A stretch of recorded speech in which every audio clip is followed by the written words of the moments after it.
হযরত উসমান গনি রাদিয়াল্লাহু তাআলা আনহুর নামে তার মৃত্যুর ৭০০ বছর পরে একজন ব্যক্তি তার সন্তানের নাম রাখেন উসমান। সবচেয়ে ভাইরাল যত নাটক ড্রামা আছে এর মধ্যে তুর্কি ড্রামা যেটা আর্তুরুল, এটা আমরা অনেকেই নাম জানবো। এই আর্তুরুল বে তার সন্তানের নাম রাখেন উসমান বে।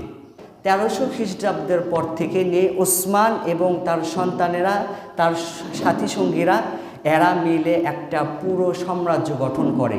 সেই সাম্রাজ্যের নাম হচ্ছে উসমানীয় খেলাফত। এই খেলাফতের সময়কাল ছিল ৬০০ বা ৭০০ বছর।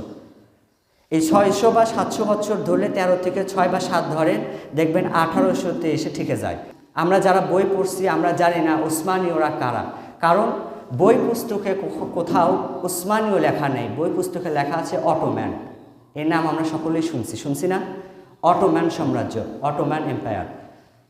এরা যখন ৭০০ বছর গোটা পৃথিবী শাসন করছে, এদের দখলে ছিল এশিয়া মহাদেশ, এদের দখলে ছিল ইউরোপ, এদের দখলে ছিল মধ্যপ্রাচ্য, সব এরা শাসন করে গেছে।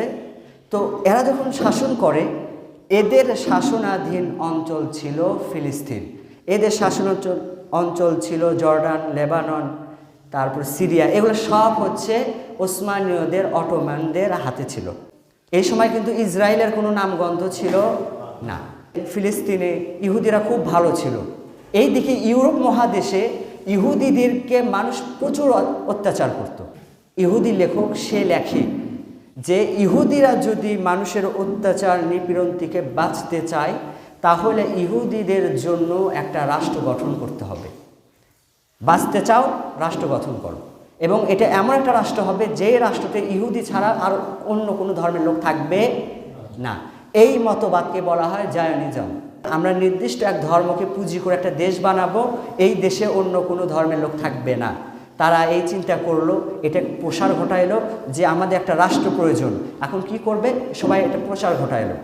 এখন এই আইডিয়াটা যখন ছেড়ে দেওয়া হলো, তখন বিশ্বের যত ছড়িয়ে ছিটে থাকা ইহুদি আছে এরা ভাবলো কথা তো ঠিক, আমাদের একটা রাষ্ট্র প্রয়োজন।